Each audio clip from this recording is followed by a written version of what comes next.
ராதே கிருஷ்ணா, வணக்கம். நான் உங்கள் சிஎம்மா பேசுகிறேன். எப்படியெல்லாம் வளர்ந்துருக்காங்க பாருங்கள் அப்படிங்கிறதுல இன்றைக்கி நம்ம யாரை பார்க்க போகிறோம் அப்படின்னாக்கா, குங்குலிய கலிய நாயனாரை பற்றி பார்க்க போகிறோம். இவர் பிறந்தது திருக்கடையூரில் நம்ம ஏற்கனவே யாரை பார்த்துருக்கோம். திருக்கடையூரில் இருக்கிற அமிர்தகடேஸ்வரரை பார்த்துருக்கோம். திருக்கடையூரில் இருக்கிற அபிராமி அம்மனை பார்த்துருக்கோம். இவங்களுக்கெல்லாம் என்ன ஸ்பெஷல், அபிராமி அம்மன் அமாவாசை அன்னைக்கு அபிராமி பட்டருக்கு முழு நிலவு காமிச்சிருக்காங்க. அதே மாதிரி நம்மளுடைய திருக்கடையூரில் இருக்கிற அமிர்தகடேஸ்வரர் என்ன பண்ணியிருக்காரு, மார்கண்டேயனை யமதர்மராஜாவோட பாசக்கயிற்றிலிருந்து காப்பாற்றி நீ என்றைக்குமே 16 இருப்ப அப்படின்னு சொல்லி வாழ்த்தியிருக்காரு. அப்படியாப்பட்ட திருக்கடையூரில் தான் இந்த குங்குலிய கலிய நாயனார் பிறந்திருக்காரு. இவர் இங்கே இருக்கிற அமிர்தகடேஸ்வரர் மேலே ரொம்ப பக்தியாக இருப்பாராம்.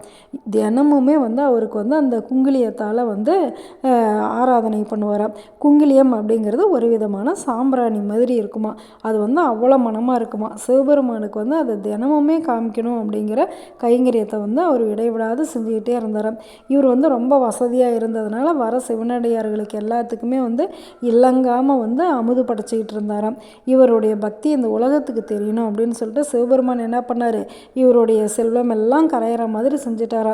இவருக்கு ரொம்ப வறுமையாக இருந்துச்சான். ஆனால் அந்த வறுமையில் கூட இந்த குங்குலிய கைங்கரியத்தை அவர் விடவே இல்லையா. ஒரு நாள் சாப்பாட்டுக்கே ரொம்ப கஷ்டமாக இருந்துட்டு கையில் காசே இல்லையா. அப்பன்னு பார்த்தா அவங்களுடைய மனைவி குழந்தைங்களாம் இப்படி பசியாக இருக்காங்களே அப்படின்னு சொல்லிட்டு அவங்க போட்டிருந்த பொன் மாங்கல்யத்தை அவர்கிட்ட கொடுத்து, நீங்கள் இதை காசாக்கிக்கிட்டு வாங்க, குழந்தைங்களாம் ரொம்ப பசியாக இருக்காங்க அப்படின்னு சொல்லியிருக்காங்க.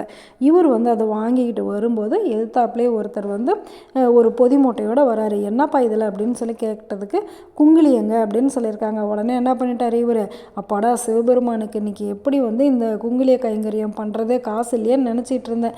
நல்ல வேளை சிவபெருமானே கொடுத்த மாதிரி வந்துட்டார் அப்படின்னு நினச்சிக்கிட்டு அந்த நகையை அந்த அந்த வியாபாரிகிட்ட கொடுத்துட்டு இவர் குங்குலியத்தை வாங்கிக்கிட்டு நேராக கோவிலுக்கு போயிட்டாராம். அங்கே போய் சிவபெருமானை ஆராதனை பண்ணிவிட்டு அன்றைக்கி நைட்டு அங்கேயே தங்கிக்கிட்டாராம். இவங்களை இந்த குங்குலிய கலை நாயனாரோட மனைவி அவர் வருவாருன்னு எதிர்பார்த்து அவருடைய மனைவியும் அவங்களுடைய குழந்தைங்களும் மயக்கமாகி படுத்துக்கிட்டாங்களாம். அப்போ அந்த அம்மாவோட கனவுல சிவபெருமான் உங்களுடைய செல்வம் எல்லாமே உங்களுக்கு திரும்ப வந்துருச்சு, நீ குழந்தைங்களுக்கு அன்னம் செய்ய அப்படின்னு சொல்லி சிவபெருமானே சொல்லிட்டாராம். அதுக்கப்புறமேட்டு இந்த அம்மா எந்திரிச்சு பார்த்தா வீட்டில் எப்பவும் போல் செல்வம் அவங்க இழந்த பொருட்கள் எல்லாமே இருந்துதான். அதே மாதிரி குங்குலிய கலைய நாயனாரோட கனவுலையும் சிவபெருமான் நீ வீட்டுக்கு போய் பாரு அப்படின்னாரா. வீட்டுக்கு போய் பார்த்த உடனே எல்லாமே அப்படியே இருந்துதான். அந்த அம்மாவும் என்னுடைய கனவுல சிவபெருமானே சொன்னார், உங்களுடைய செல்வங்கள் எல்லாம் உங்களுக்கு திரும்ப வந்துருச்சு அப்படின்னு சொன்னதுமே ரெண்டு பேருமே ரொம்ப சந்தோஷப்பட்டு சிவனடியார்களுக்கு இடைவிடாத தொண்டு செஞ்சுக்கிட்டே இருந்தாங்களாம். அது மட்டும் இல்லை, வர சிவனடியார்கள் எல்லாம் சிவபெருமானே பார்த்ததுனால இன்னும் அவருக்கு ரொம்ப சந்தோஷம் அதிகமாகி இந்த குங்குலிய கைங்கரியத்தை இடைவிடாமல் அவர் செஞ்சுக்கிட்டே இருந்தாராம். இந்த திருக்கடையூருக்கு பக்கத்துலேயே திருப்பனந்தாள் அப்படின்னு சொல்லி ஒரு ஊர் இருக்காம். அந்த ஊரில் தாடகை அப்படின்னு சொல்லி ஒரு அம்மா இருந்தாங்களாம். அந்த அம்மா தினமுமே அங்கே இருக்கிற சிவபெருமானை வணங்கிக்கிட்டே இருந்தாங்களாம். ஒரு நாள் அவங்க சிவபெருமானுக்கு மாலை போடும்போது அவங்களுடைய மேலாடை நவுந்துருச்சாம். சரி எப்படி மாலை போடுறது அப்படின்னு அவங்க யோசிச்சுட்டு இருக்கும்போது சிவபெருமான் என்ன பண்ணிட்டாரு, அவரே தலைவணங்கி அந்த மாலையை ஏற்றுக்கிட்டாராம். அதுக்கப்புறமேட்டு அந்த அம்மா சாமி கும்பிட்டு போயிட்டாங்களாம். ஆனாலும் அந்த சாய்ந்த நிலையில் இருந்த சிவலிங்கம் அப்படியே தான் இருந்துதான். அதுக்கப்புறம் சோழ மன்னன் இந்த கோவிலை புனரமைக்கணும் அப்படின்னு நினச்சிட்டு இந்த சிவலிங்கத்தை நேராக்கணும் அப்படிங்கிறதுக்காக யானை கட்டி இழுத்தாங்களாம். அப்போ கூட அந்த சிவலிங்கம் நேராகவே இல்லையா. இதை தெரிஞ்ச நம்மளுடைய குங்குலிய கலைய நாயனார் என்ன பண்ணார், உடனே ஒரு கயிறு எடுத்து தன்னுடைய கழுத்தில் சிவலிங்கத்தை கட்டி இழுத்தாராம். அவர் அப்படி இழுக்கும்போது சிவபெருமான் அவருடைய அன்புக்கு இணங்கி அவர் அப்படியே சாய்ந்திருந்த திருமேனி நேரானதான். இவருடைய பெருமையை நினச்சி சோழ மன்னன் இவருக்கு இன்னும் நிறையா செல்வங்கள் பொன் பொருள் எல்லாமே கொடுத்தாராம்.